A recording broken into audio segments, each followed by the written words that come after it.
Hi, and welcome back to my channel. Today we'll be talking about what to do if you get blogger burnout.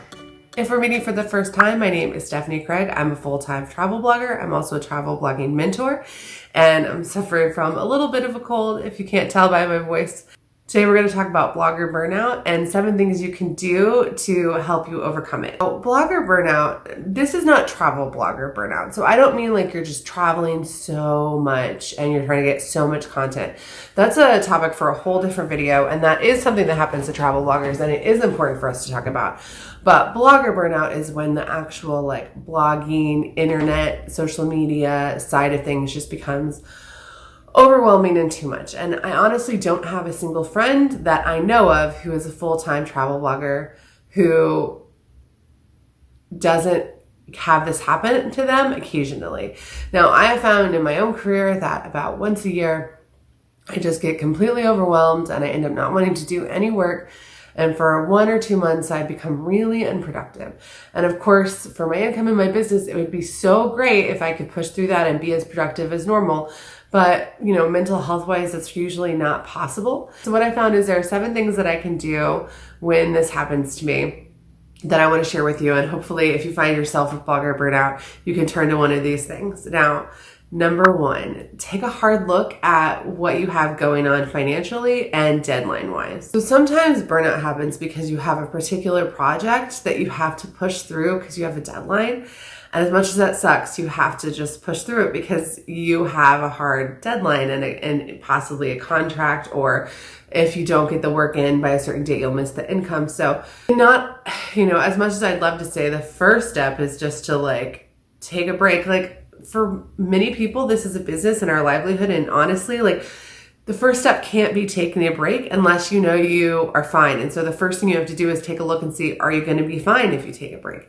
So you want to see, okay, if I take off X amount of time, what's the opportunity cost in missed future income? And hopefully that's not income you were planning on living off of tomorrow. Is there anything that you're going to make in the next month or 2 that would go away if you took off the next couple of weeks? And usually the nice thing about people who make passive income is usually if you do need to take a break, you're losing income 2, 3, 4 months down the road. So you can hopefully fix it. You can take a step back and then jump back in and fix it. That's usually what I do. But that's not always possible. And also, so some things, like if I just didn't answer my emails for a month, I would probably lose a couple $100 every month, because at least a couple $100 every month shows up in my inbox, an unexpected opportunity. And sometimes more, sometimes a lot more, and sometimes less. But typically I could easily say if I just didn't do a single thing with blogging, I'd lose $250. Of course, taking a step back doesn't mean you have to do nothing, literally nothing, but we'll talk about that later. So the first thing you want to do is look and say, okay, what income do I know I have coming in? Are there any projects that I absolutely have to get done? And are there any projects where I don't absolutely have to get them done, but if I don't do them, it's going to significantly impact my income, and that in a way that's, unacceptable. I won't be able to pay my bills or something. So just take a look, go through your budget and make sure all your budget and all your spreadsheets and everything are up to date. Make sure, look at your taxes. Do I have any tax bills coming due? Just get a full 360 of your financial situation so that if you do need to take a break, you know that you can. And also take a hard look at all of your deadlines. So if you do take a break, you don't miss any deadlines. Step 2, if you can give yourself a break, but try to make it for a set period of time. So what happened to me this year was I worked so hard from March through July because of the crash and I needed to fix my business, that I was able to fix the income and get my income to be not where it was before, but close. And I did that by just working, but I also have a young baby. And so I was staying up till 2 a.m. And in July, I published 40 articles. And I think in August I published, I don't remember, but it was 5 or 8 or something. It was so much less. And, I was burnt out. And not only was I really was saying it was because, the baby takes so much more work now that I don't have time to do as much blogging work. And that is definitely true. But in the past, if I have 4 hours between his 2 naps and a little bit of time after he goes to bed, that's enough time to do a blog post if I can like really hone in and focus. And that's enough time to do a couple blog posts depending on the type that I'm doing. But it's not enough time to do a blog post if I'm like not mentally aware, like if I'm not focused. So, I had to just admit that I also was just burnt out, and that trying to do both was that I was just burnt out. And it's not a coincidence that the burnout hit me at the same time that he became a lot more work. Like that's, it's just mentally, I don't have the bandwidth right now to do as much as I was doing before. So like before, if I could swing 40 to 50 hours of work plus the baby, right now I'm swinging like maybe 10 hours a week. And we'll talk about some of the decisions on like what I'm doing later. But yeah, so what I decided when I realized I was burnt out was, okay, I was just going to give myself till the end of the month and chill. And then that became 2 months. And so I'm trying to force myself to do as much as possible, but like using some of these other coping mechanisms, because sometimes if I tell myself, okay, you can have a month to take the time that you need and then come back, sometimes that's good and like I'm fine. This particular burnout situation, that's not enough. But the first thing you want to do is just see if that's enough, because sometimes just taking a break. And I have friends who, because this year was so hard, took 2 or 3 months and now are back working more than ever. So it doesn't mean that, blogging is weird in terms of like you might do 60-hour weeks for a month and then need to do like 10-hour, 20-hour weeks for a month. And over the course of the year, that will average out to as much or way more than a typical employee. But because you're your own boss, it's on your own hours. So, I was working so much for so many months that it's not a surprise that I needed a break, and we can't take a real vacation this year. So, my brain just like quit on me. So give yourself a set period of time for you to like explore what's going on and where and now financially and like work project wise that you can take the step back. And if you do have some kind of deadline, so like right now I had already signed a contract for some specific work, that's still work that's getting done. I'm not doing nothing, but I'm not forcing myself to work. I was tracking how much content I was producing, and some weeks I was writing 28 articles, and this week I'll write 2, and I'm okay with that. And one of those 2 was something that was already contracted like for months. So I'm still hitting my deadlines and doing everything that I need to do from those projects. But because I took a hard look, I was able to say, okay, these are the projects that need to be done. And then during this time that I'm taking a step back, like these projects still have to get done. The next one this is important too, especially if you can't take as much of a step back as you'd want to, is go through your daily to-do list and what you do on a daily and weekly basis, and just eliminate things that are unnecessary or things that are nice to haves but not like need to have. So pare your stuff back all the way down to what is it absolutely essential for me to run my business. So I was doing like lots of social media updates, and I was doing lots of Pinterest stuff, and plus writing blog posts. So like I was really trying to be like a full every part of the business blogger on every website, and it just was not maintainable. So I've taken a step back and it's like, okay, some of this Pinterest stuff is getting eliminated. Some of the social media stuff is nice to have, but it's not like it's a huge traffic driver. It's more that I want those social media presence, like I want my different websites to have good social media presence. But if something has to go, like that's the thing that isn't making me money, and in the long run will be helpful, but short term, like I just need to get through this period of time. So I was able to go through and say, okay, these are the things that I do every day. These are the things I do every week, and cut the things that just are nice to have. And then some things like, I'd love to work on speed optimization on my website, and I would love to, I'd love to do a full redesign on some of my websites. Like those things it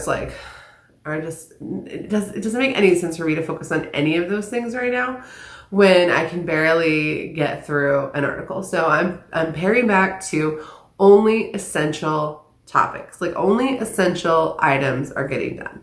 So every day I might have 2 or 3 things I need to do for my blogs, but I'm not doing the like full checklist of stuff. And I assume when we move to the States and I'm able to get a childcare situation figured out, because it won't be like, part of the problem is we just, like we can't hire a babysitter right now. So, I expect in the future I'll be able to ramp back up to being more productive, but right now it's, essential items only are getting done, which is things that I already had a contract for, things that will make me money, things that are timely, and, try to keep my eye on like, okay, I still want to grow to X place by December. So like, what can I do to slowly get myself there, as opposed to like going full steam, because I don't have any steam left. All right. So let's say you go through everything that you can, you eliminate everything you can. And there are some things that you can't eliminate, or eliminating them would hurt you more than it would help, but you just really hate those items, and you find that those are either taking up the best working hours, or they're a bottleneck to you getting other stuff done, or you just really, like, there's such a mental block that you just find that you hate them. And in that situation, outsource them. Find something in your routine that you can, and look at your budget of what can you afford to outsource, but outsource something. And maybe you don't schedule to outsource it today. Like 2 weeks ago, I firmed up a decision to outsource some Pinterest work, and the Pinterest work started October 1st. But that let me slowly just not worry about my Pinterest account for the last 2 weeks. And I knew, even though it was the Pinterest traffic was going down, I knew, okay, I have a Pinterest VA who's going to hop on board on October 1st. And so I can mentally move this off of my plate of things that I'm stressed out about every day. Because even though I was only spending an hour on it every day, if I only have 3 or 4 good working hours, I just don't, 1 hour a day on Pinterest was just killing me. And it wasn't making pins. It was literally doing the website of Pinterest. So something that is easily something that I can outsource. And I found a girl that I really like, that I know from Facebook groups, and she's taking over for 3 of the websites, the Pinterest accounts, and I am so happy. And there's other things I want to outsource too, but obviously because of this year financially, you have to take a look and see okay, what can you outsource versus what does it not make sense to outsource? And I was already spending money on content writing for some of my websites. So some of the article work was getting outsourced. So the nice thing is okay, if I want to publish 4 articles a week, and I'm paying other writers to write certain things, and now I have another girl doing Pinterest, it starts to add up where you things are still moving, but you're not having to be the person pushing every lever. And long term, I'd like my business to have a lot more of a team component, and that was supposed to be what happened this year, but just the world was different. So I'm still pushing that direction where I can in baby steps, and then hopefully next year be able to set up more teams. So if you find yourself with something that you really don't want to do, but you still need to do it, and it makes sense to outsource it, just outsource it. You'll be so much happier. So the next one is something you might not understand that I'm doing literally right now, but it's to jump into a related project. So I have a travel blogging and mentorship program that I really love, and I love talking about travel blogging.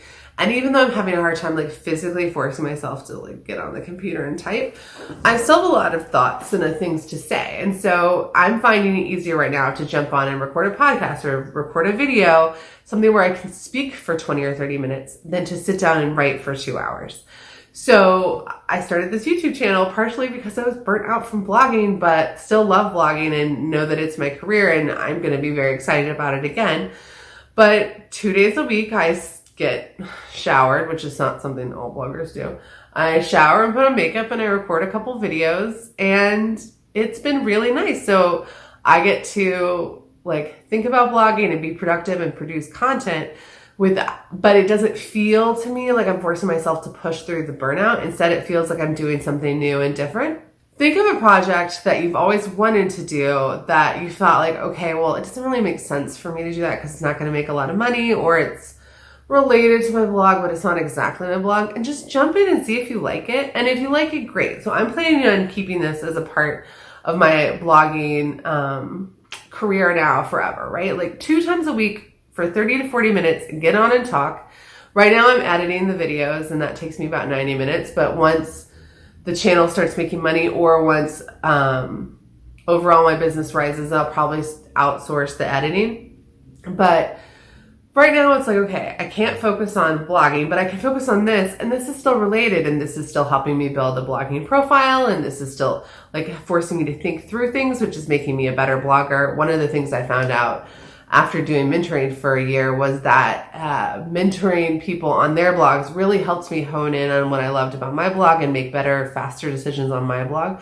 So I'm hoping that doing these videos does the same thing, and I think it is already, even though this is only the 6th video. I'm pretty sure that like I'm already thinking about, like I've already got ideas for my business from recording these for you guys. So just jump into a related project. Maybe you've always wanted to do videos, like vlog style videos, but you like felt like it was a waste of time, or maybe you wanted to start a podcast. Like things that are harder to monetize, like podcasting is hard to monetize.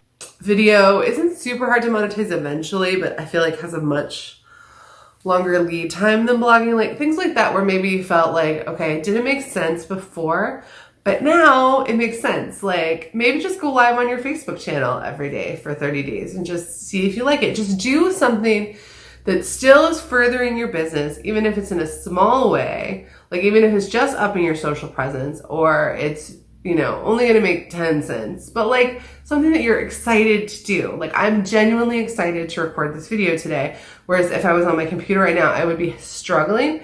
And that's just so different. Like I've been telling my friends, like, I don't know what happened to me. Like, why do I like being on YouTube so much? Like, why do I like recording YouTube videos so much? And it's because I never thought that this is something I wanted to do. YouTube looks like it's so hard to monetize. This is my 6th video. If I had written 6 blog posts for my blog, I would have made money on each of them already. As this is my 6th video, and I might not make money on this channel for years. But I like it. So it's still helping me and I'm enjoying it. And it's still related to my overall blogging portfolio and my overall brands. So like it's still helping me.